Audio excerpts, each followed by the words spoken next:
un parcours poussif, les éléphants de Côte d'Ivoire sont finalement en demi-finale de la CAN 2023. Ce mercredi 7 février, la bande AMR Faye prend la direction du stade d'Ebimpe, où ils doivent croiser le fer avec la République démocratique du Congo. Moi, on pronostique que c'est 2-1 pour le Congo parce que vous voyez, on a besoin des étoiles. Progressivement, les convois de supporters sont aperçus sur la route qui mène au stade.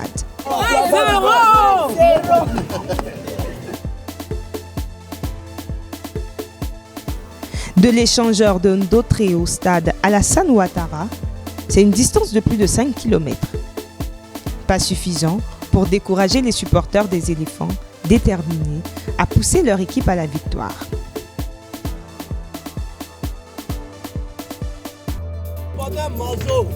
Ouais, c'est nous. 3-1. Ouais, toujours. On va les faco. Ça change même pas. 2-0. On va les donner 1, c'est 3. La déferlante humaine qui se dirige au stade est composée de personnes venues d'horizons divers. Une preuve, s'il en fallait, de la fraternité dans la diversité qui existe entre Ivoiriens. On est qualifié. J'ai dit, vous avez dit l'heure. Oh, tu l'as, vous avez dit l'heure. La canne de l'hospitalité. C'est aussi l'accueil réservé aux touristes étrangers de passage en Côte d'Ivoire pour se joindre à la plus belle fête du football africain. On est Ivoiriens, on est de la Guadeloupe pour les éléphants. Premièrement, je tiens à féliciter la Côte d'Ivoire, je suis impressionnée. L'organisation, elle était magnifique, la sécurité. Franchement, je suis bluffée. Confiant pour le choc de tout à l'heure, c'est en tout cas le sentiment qui se dégage des réactions des supporters interrogés. 2-0 pour la Côte d'Ivoire. 2-0. 2-1 pour Ivory Coast.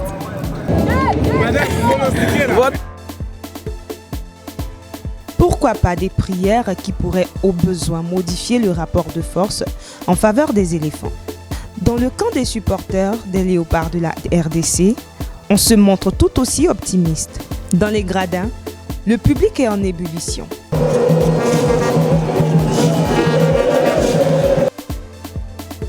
L'interprétation des hymnes nationaux n'est pas que l'affaire des 22 athlètes sur le terrain, mais aussi du public tant ivoirien que congolais.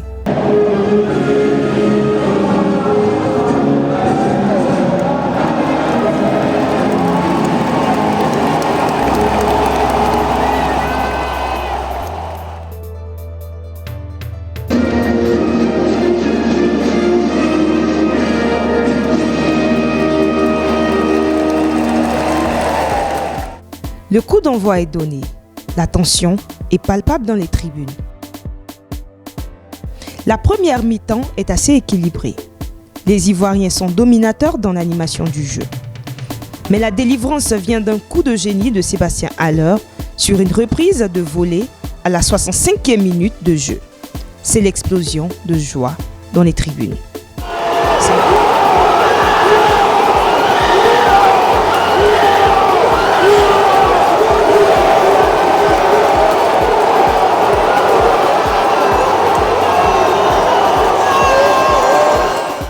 Et le public en redemande. Malgré toutes ces tentatives, la RDC échoue à revenir à la hauteur des Ivoiriens. L'arbitre met un terme à la rencontre. La Côte d'Ivoire se qualifie pour la finale. De quoi réjouir les supporters qui se projettent déjà dans la finale du 11 février face au Nigeria, toujours à Ebimpe.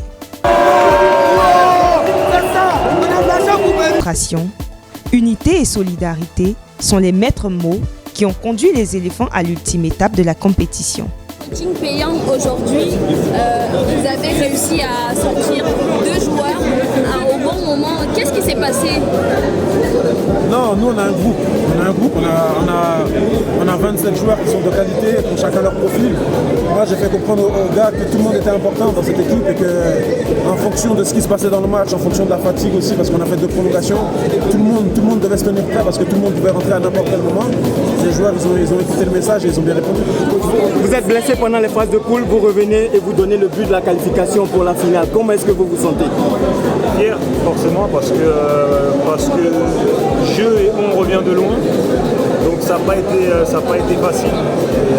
Et aujourd'hui, on ne peut plus être fier de ce qu'on a fait avec l'aide des coéquipiers, que ce soit l'aide du public, l'aide du staff. Je pense qu'on a su faire le dos rond quand il fallait et se remettre en question. Et là, qu'est-ce qui fait la force de cette équipe-là? Cette équipe qui était enterrée par tout le monde et désormais personne ne peut l'arrêter. Qu'est-ce qui fait sa force? Ce qui fait sa force, c'est la remise en question qui a été faite après la grosse défaite contre la Guinée équatoriale. Je pense qu'on n'avait pas le choix. On revient de très loin. Donc forcément, il y a eu des mots, il y a eu des moments qui n'ont pas été simples, que ce soit pour les joueurs, pour le staff, pour beaucoup de personnes. Et il a fallu un électrochoc. L'ambiance était à son paroxysme. Pour couronner ce moment de ferveur, la fanfare exécute à nouveau l'abidjanaise, signe de l'unité nationale.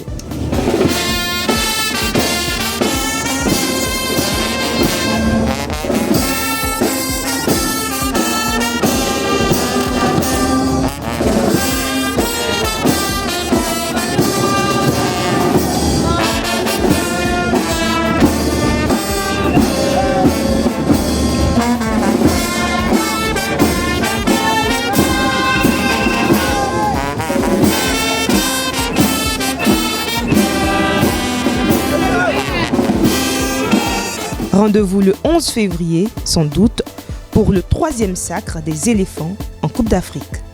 Pas mouvement. À l'heure. Rendez-vous à la finale, famille.